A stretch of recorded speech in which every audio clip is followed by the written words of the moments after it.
But Israel has a PhD in deception, because it's Dajjal at the back of this, the mastermind. And Israel would not want to wage a big war and appear to the world naked, clearly, as an aggressor. No, that's not deception. Israel has to wage her big war and make it appear as though she was only defending herself.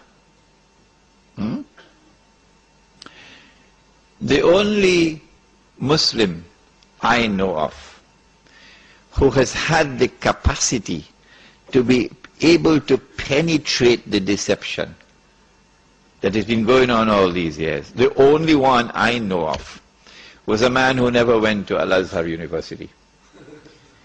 Now, he wasn't the Sheikh. His name was Malcolm X. He's the only man I know of who had that eyes wish to see and could clearly recognize the strategy and the deception. Read Malcolm X. How is Israel going to launch this big war and yet get away from being perceived by the whole of humanity as the aggressor, blatant aggression? You have to come with a good strategy. The strategy is this. Ariel Sharon goes into Masjid al-Aqsa with 1,000 Israeli military with him, with their shoes on, with the full knowledge that this calculated act of extreme provocation must have a response, a fiery response. And as the flames of the new intifada emerge, you must keep it burning by committing upon the Palestinian people more and more atrocities that drive them into a greater and greater rage. This is planning. This is strategy. This is not happening by accident. As Israel unleashes this barbaric oppression upon the Palestinian people, you must have a television station which you plant amongst them, which will cover this, that your Egyptian television would not cover, and your Jordanian government would not allow on Jordanian television, so you create something called Al Jazeera. And the Arab masses believe Al Jazeera is their station. This is the only place in the world we can get authentic information, Al Jazeera. So Al Jazeera is now used to portray all the atrocities.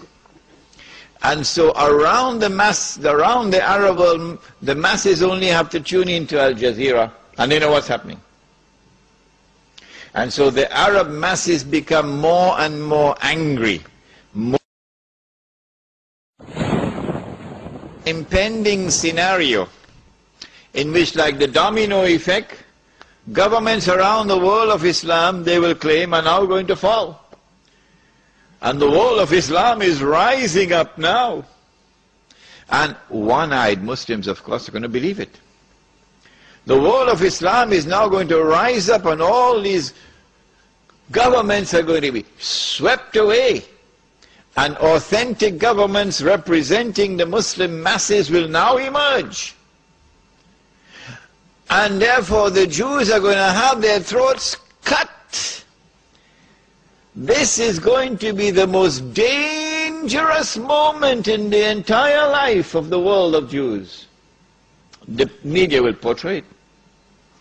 If we don't do something, we will all be slaughtered by these Muslim fanatics. Yeah? I tell you, this will be drama worthy of Hollywood when it comes. They must be hating me now for revealing their secrets. It is in this scenario that Israel will say, we have to do something. If we just sit here and do nothing, the state of Israel will be destroyed and the Jews will all be slaughtered. What can we do? They call it a preemptive strike. A preemptive strike. But it won't be a preemptive strike. It will be the most dazzling display of the magnificent application of state-of-the-art military technology that will leave even Uncle Sam in the backyard. A war like Uncle Sam has never seen and could never wage. That is what Israel is going to wage. Do they have the technology? I believe they have technology that even Uncle Sam doesn't have. It will be a lightning strike. Israel has to put on this magnificent display of military power and state-of-the-art technology beyond anything else that the world has ever known, in order for Israel to impress upon mankind the validity of its credentials that is now going to become the new ruling state in the world. Before Fahad could even blink, the Israelis have taken over the Saudi oil fields and the Iraqi and the Kuwaiti oil fields. The United States, of course, will make some noise, and Britain will make some noise, but will they send troops? No, of course not. The United Nations Security Council is now going to be used by the rest of the world, particularly Uncle Europe, and Uncle Japan, and the rest of the world. They will take the United Nations and seek to use the United Nations now to do something about this. Collective action to force Israel to withdraw. Because if Israel does not withdraw, Europe is going to be choked, and Japan is going to be choked. And as the United Nations is now being used for the first time in its history, an attempt is being made to use the United Nations